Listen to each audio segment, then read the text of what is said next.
So you see, even Sammasambuddha, to understand, it's not that the Sammasambuddha knows everything, but a Sammasambuddha or an Arahant, he can know if he takes the trouble to contemplate. So he has got to take the trouble to contemplate.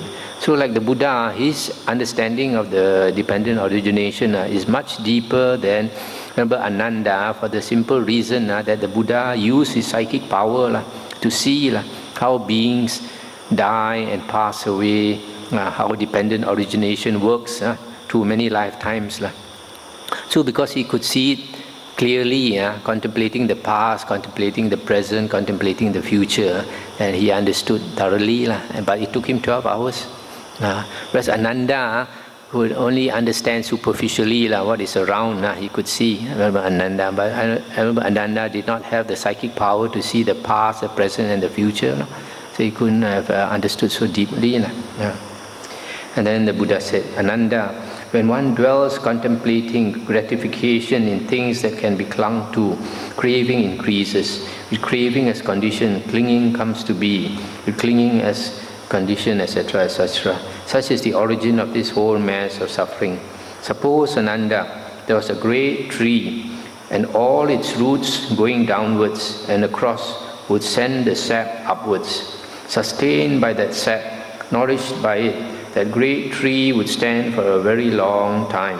So too, when one lives contemplating gratification in things that can be clung to, craving increases.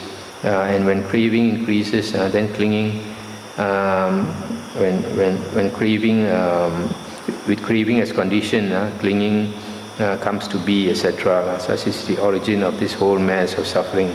So here the Buddha is saying, just like a big tree, its roots will take in all the nutriments and send it up to the tree so that it will survive for a very long time.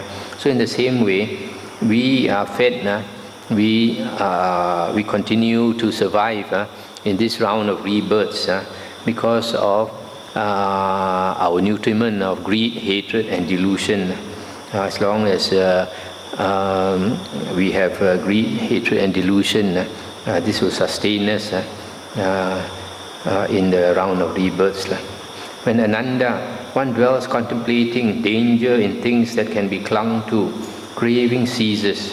With the cessation of craving comes cessation of clinging, etc. Such is the cessation of this whole mass of suffering. Suppose, Ananda, there was a great tree. Then a man would come along bringing a shovel and a basket. He would cut down the tree at its foot. He would winnow the ashes in the strong wind, or let them be carried away by the swift current of a river.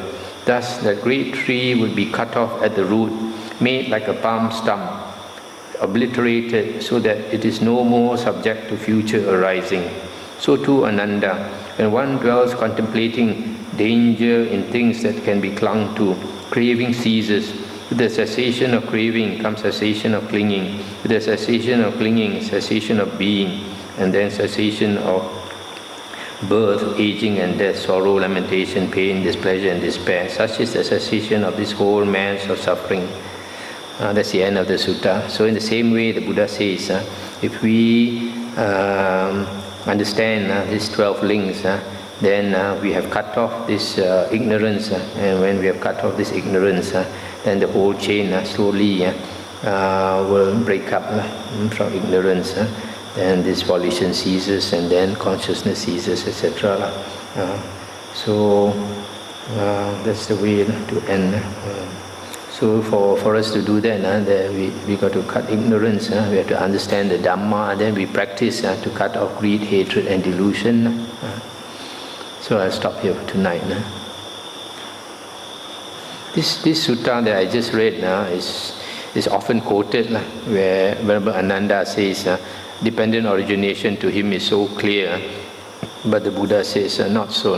That means you don't really understand.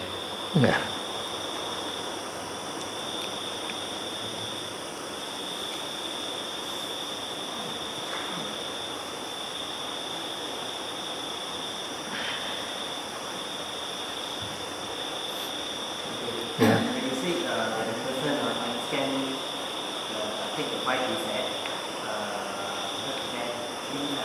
100% clean with the 5 precepts, and also with the 4 factors of understanding, right? And then in 7 lifetimes, between the human rank and the heavenly rank, will not be the unmentioned rank. But this 7 lifetime, the last time he will be liberated from samsara.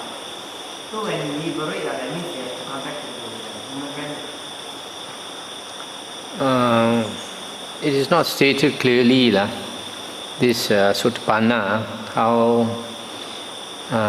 he enters Nibbana, but either he can come back to the human realm and practice and enter Nibbana, or from one of the higher heavens. But since the state of Nibbana is a very high state, so the mind he must eventually probably cultivate his mind to such a peaceful state that is near to the 4th jhana, so that then only when he dies, the mind will become so cool. There are some people, for example, anagamins, they don't attain arahanthood, Anagamins, they have attained the 3rd fruit, so they are born either in the 4th jhana plane, Suddhavasa heavens, or it is mentioned in a sutta that if they have cultivated arupa jhana, then they are born into that formless realm, the formless jhana heavens, which is higher. So from there, when they die, they don't attain arahanthood. But when at the moment of dying, because their mind is already used to entering the high state of jhana, so when they die, the mind will just enter Nibbana. The one is for non-returner. Anagamin, non-returner. How about the once returner? That means if he has to come back as a human? Once returner, he is called a once returner because he has got to come back to the human birth one more time. So if a person comes back as a once returner, Sakadagamin, he will probably be like our Siddhartha Gotama. He will go forth on his own and practice until he attains the jhanas. Then the memory will come back. So the Dhamma knowledge will come back, and from there he will attain arahanthood.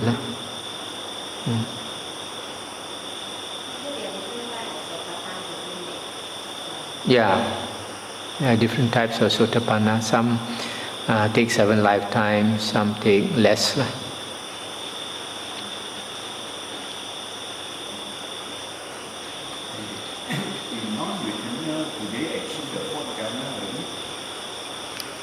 Non-returner is anagamins. They must have attained the 4th jhana already. For the sutta of the householder, talk about the 5 people and Misuti and the 4 factors, and also it's one talking about understanding the methods. Understanding dependent origination. What is the difference between this householder and those arahant understanding of the? The depth is different. Just like Ananda, he says he has seen dependent origination very clearly, but the Buddha said not so, not so. So for this householder, what is understand what the mean here is that it's just that you know it as a formula, this lead to that, but you do not comprehend it. Knowing as a formula is not really understanding. Not really understanding. You have to see one by one how it is true. That's why the Buddha said you have to contemplate thoroughly. When you contemplate thoroughly, that's why this is vipassana. Vipassana is contemplation. But then it also depends on the state of your mind. If your mind has attained to one-pointedness of mind, then when you contemplate, you will understand at a deeper level. Whereas a person who has not attained to one-pointedness of mind, he will understand at a shallower level. What do you mean by contemplating? Is it logical reasonings or something else when you contemplate? When you contemplate, like on the Dhamma, you can think about it, reflect on it, think about it. But how much you penetrate, it depends on the state of your mind.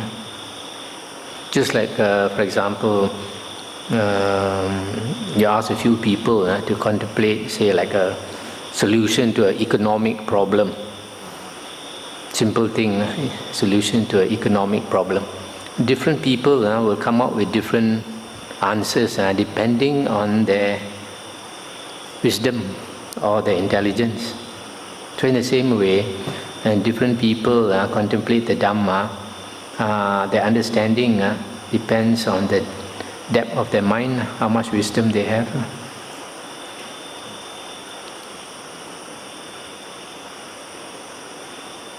Okay, you can. Yeah. But you want to change, can change.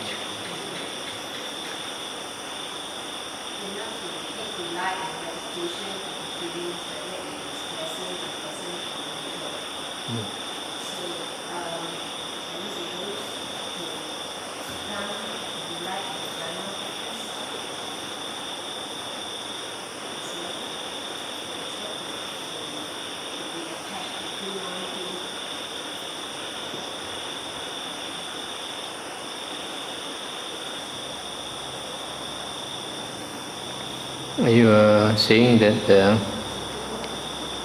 the Buddha said if you experience a pleasant feeling, you should not take delight in it.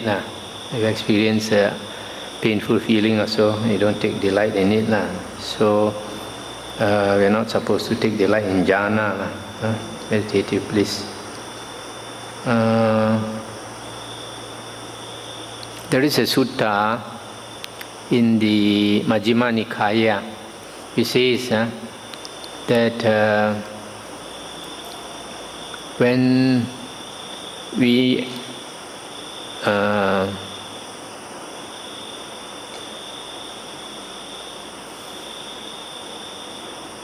we have a pleasant feeling that comes from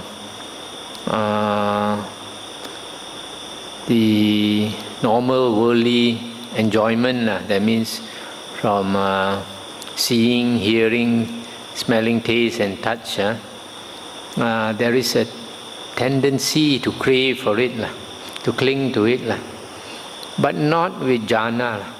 With jhana, although a person when he experiences jhana, it is very blissful, but actually there's a misinterpretation from the commentaries. A lot of Vipassana monks, they say that you can be attached to jhana and all these things. And their comments about jhana, piti and sukha are out now because they follow the commentary. For example, they say piti can be very strong and all that, overpowering and all that. But if you look into the suttas, the Buddha says this piti and sukha is a subtle feeling. It's a subtle feeling. It's not a strong feeling. What is strong is the mind. The mind is so strong that no feeling can overpower the mind. The mind in the state of jhana is extremely strong. And these piti and sukha, these bliss states, are subtle feelings only. And there is no tendency to crave for it.